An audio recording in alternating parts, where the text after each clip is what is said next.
ਧੰਨ ਧੰਨ ਸ੍ਰੀ ਗੁਰੂ ਗ੍ਰੰਥ ਸਾਹਿਬ ਜੀਓ।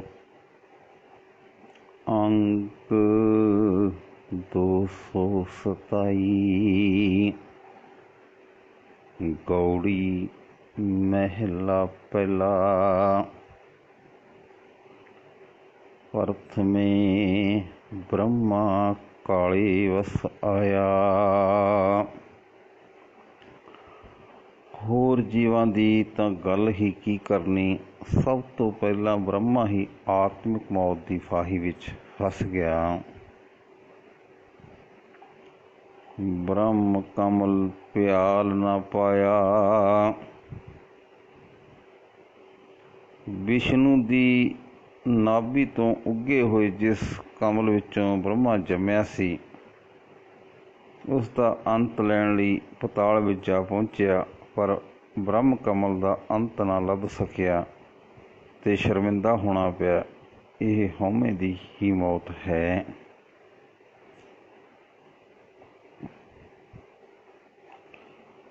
ਆਗਿਆ ਨਹੀਂ ਲੀਨੀ ਭਰਮ ਭੁਲਾਇਆ।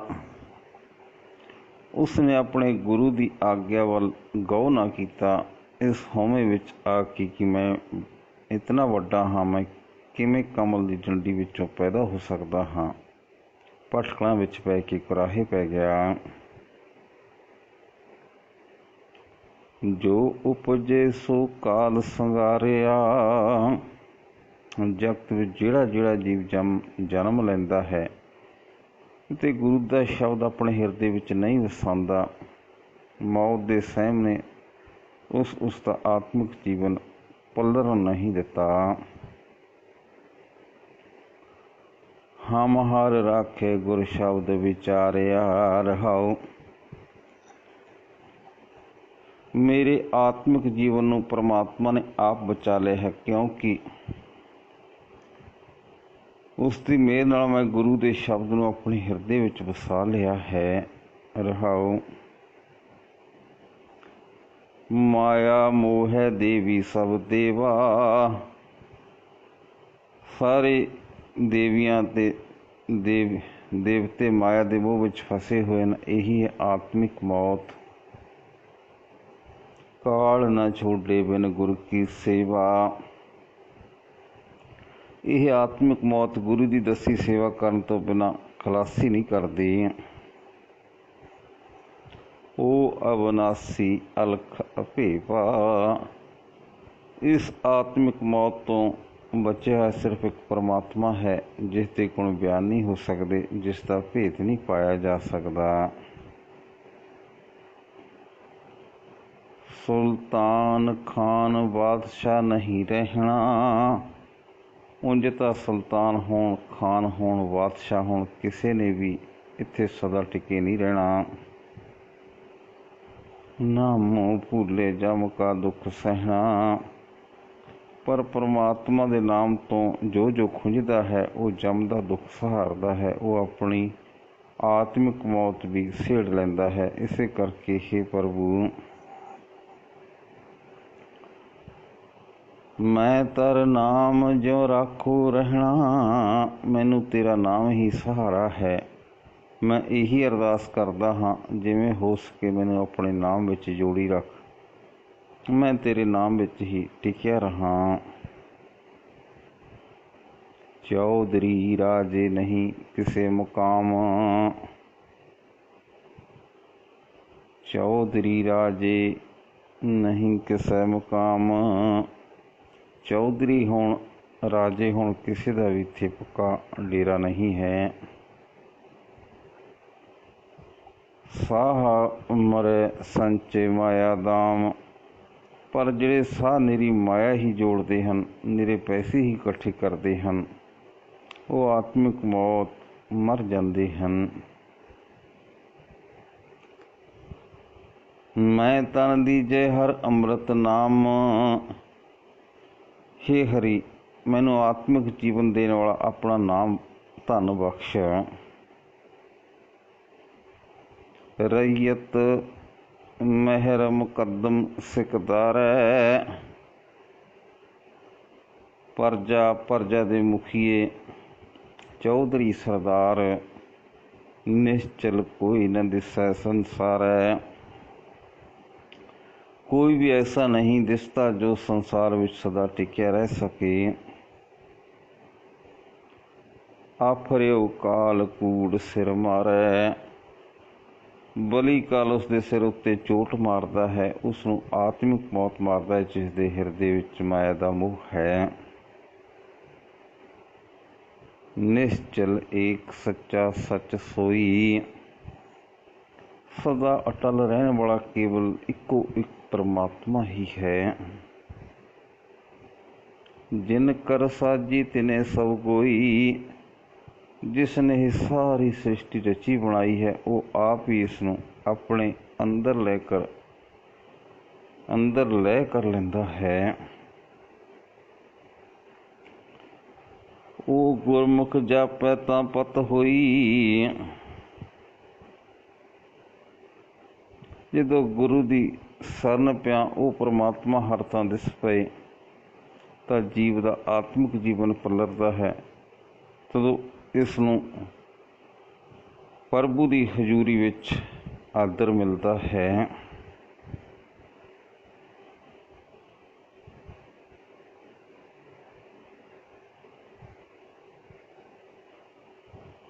काजी सेख भेख फकीरा।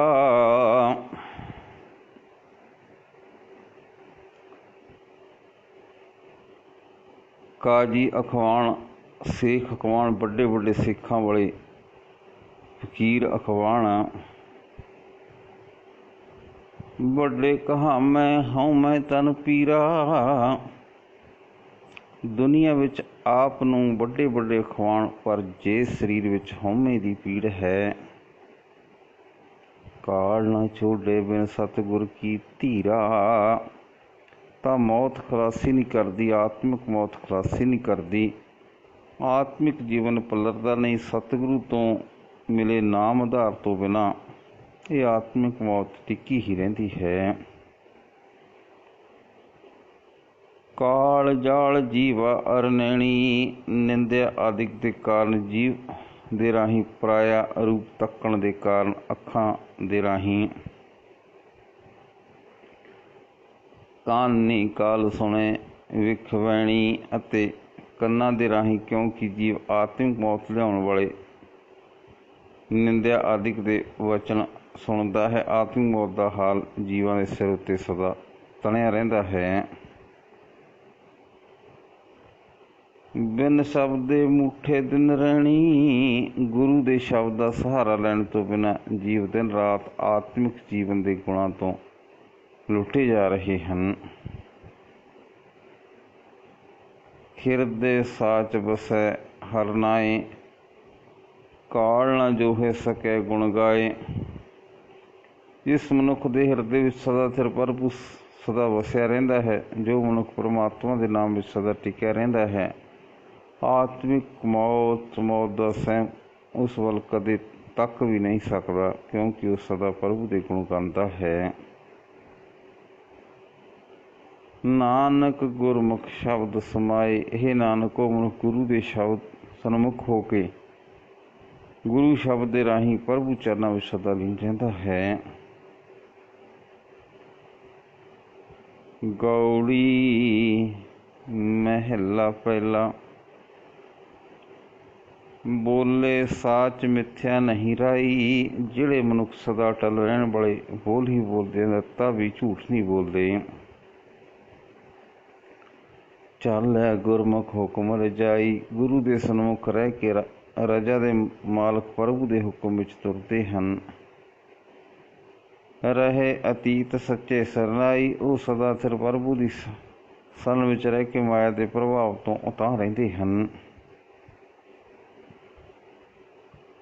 सच कर वैसे काल न जो है। जिहड़ा मनुख सदा सिर प्रभु के चरणों में टिकिया रहिंदा है, उसनूं मौत का सहम हो नहीं सकता। उसके आत्मिक जीवन नूं कोई खतरा नहीं हुंदा।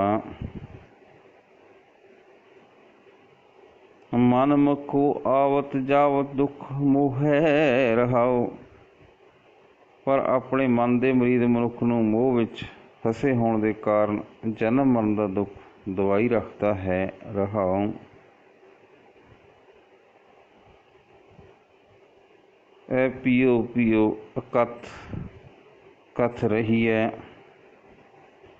कोई भी जीव नाम रस पी के वेख ले बेअंत गुणा दे मालक प्रभु की सिफसला करके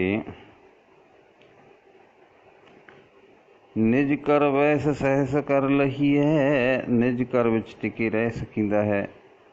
वो सवै स्वरूप विच बैठ के आत्मिक टोलता दा ठिकाना लभ सकींदा है। हर रस माते इहो सुख कही है। हर नाम रस विच मस्त होना ए कह सकींदा है कि यही है असल आत्मिक सुख। गुरमत चाल निश्चल नहीं डोलै। गुरु की मत ते तुरन वाली जीवन जुगत ऐसी है कि इसनूं माया का मोह हिला नहीं सकता। माया के मोह विच डोल नहीं सकती। गुरमत साच सहज हर बोलै। जिहड़ा मनुख गुरु की मत धारण करके सदा सिर प्रभु विच अडोल आत्मिक अवस्था विच टिक के परमात्मा की सिफसला करता है। पीवै अमृत तत्त बरोलै। वो आत्मिक जीवन देने वाला नाम रस पींदा है। वो असलीयत नूं बरोल के लभ लैंदा है। सतगुर देखिया दिखिया लीनी। जिस मनुख ने पूरे गुरु का दर्शन कर लिया ते गुरु की सिक्ख्या ग्रहण कर ली, मन तन अर्पियो अंतरगत कीनी। अपने अंतरात्मे वसा लई अते उस सिक्ख्या की खातर अपना मन ते अपना तन भेंट कर दिता।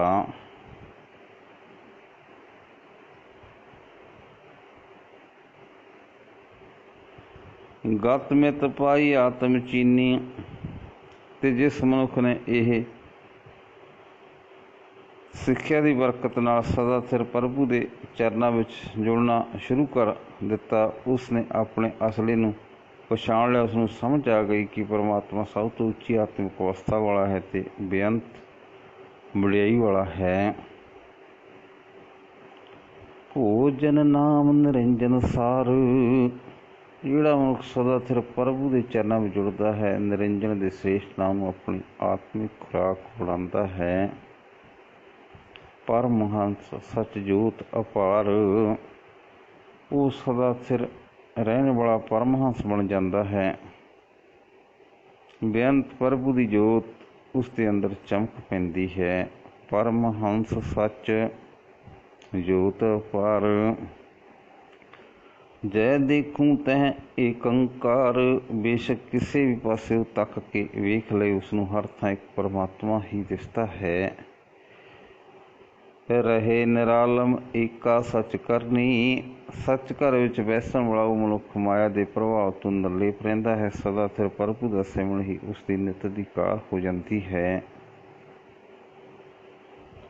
परम पद पाया सेवा गुर चरनी। गुरु की दसी सेवा करके गुरु के चरणों में टिकिया रह के वो सब तो उच्चा आत्मिक दर्जा हासिल कर लेता है। मन ते मन मान्या चूकी अहम भरमनी। अंदरों अंदर उसका मन सिमरन विच गिज जाता है। हौमे वाली उसकी भड़कना मुक जाती है।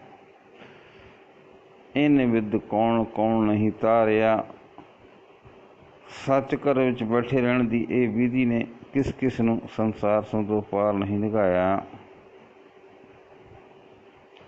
हर जस संत भगत निस्तारिया।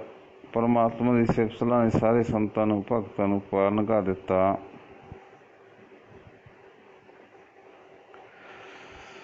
पर पाई हम अवर ना भारिया।